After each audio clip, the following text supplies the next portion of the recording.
So I'm a firm believer in this because of one reason. Well, there's a few other reasons, but this is one of the main reasons.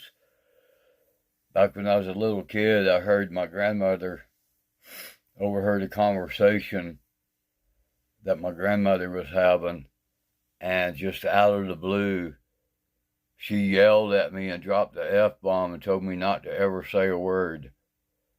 Um, um, with that being said, and it not being confirmed, just kind of sort of mentioned throughout my years of life, I have reason to believe that my mother is none other than Judy Garland, who played Dorothy in The Wizard of Oz.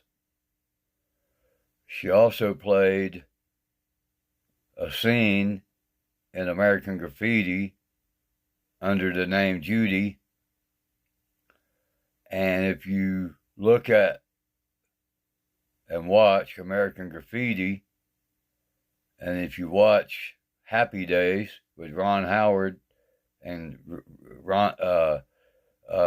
Richie Cunningham, and you watch American Graffiti, the ages are just about the same. So it tells me that possibly Ron Howard was adopted by Andy Griffith.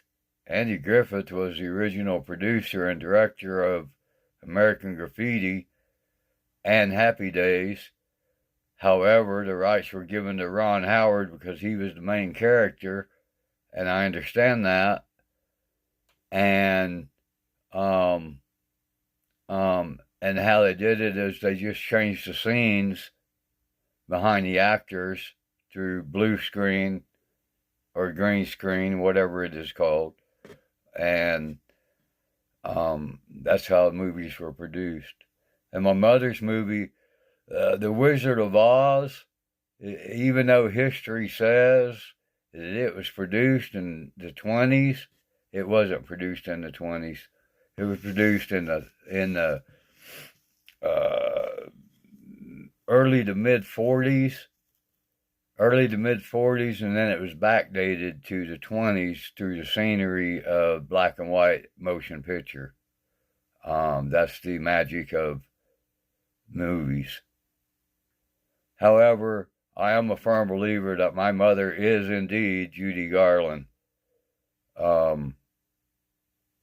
She loved her children more than she loved money, so she gave up acting to raise her children. It looks